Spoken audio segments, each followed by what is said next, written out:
नमस्कार दोस्तों, आपका स्वागत है मेरे चैनल पर। वैशाख मास के शुक्ल पक्ष की सप्तमी तिथि को गंगा सप्तमी मनाई जाती है। गंगा सप्तमी को माँ गंगा के धरती पर अवतरण से जोड़कर देखा जाता है।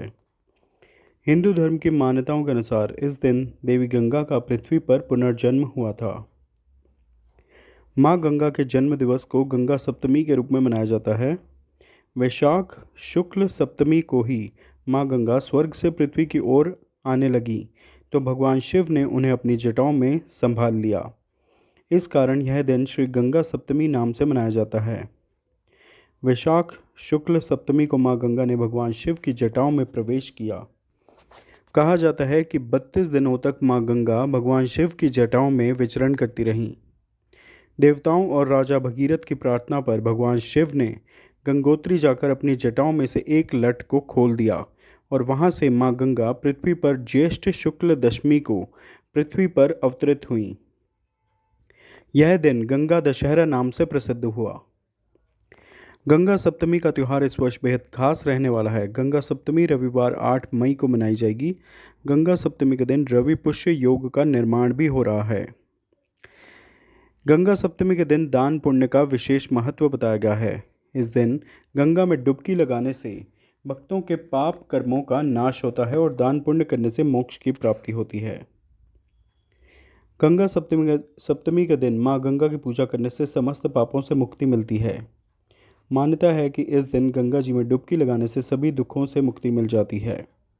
गंगा सप्तमी के दिन दान पुण्य का विशेष महत्व होता है।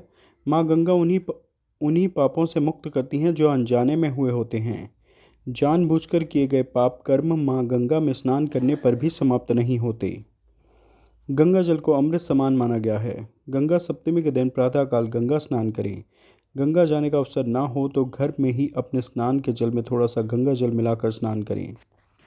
गंगा जयंती के दिन गंगा पूजन एवं स्नान से रिद्धि सिद्धि यश सम्मान की प्राप्ति होती है।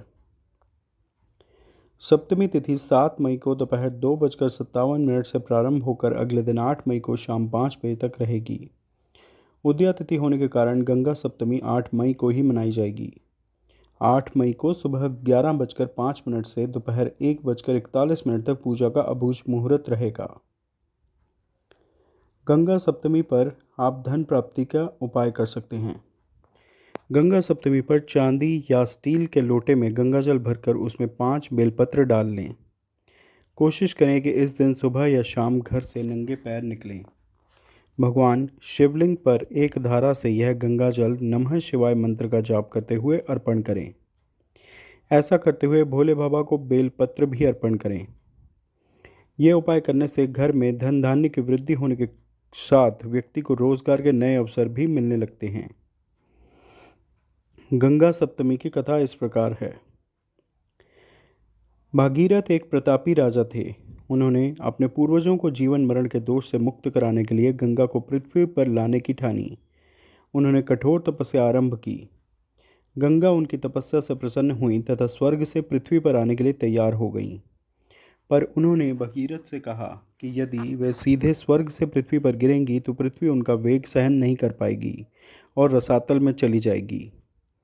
यह सुनकर भगीरथ सोच में पड़ गए। गंगा को यह अभिमान था कि कोई उसका वेग सहन नहीं कर सकता। तब उन्होंने भगवान भोलेनाथ की उपासना शुरू कर दी।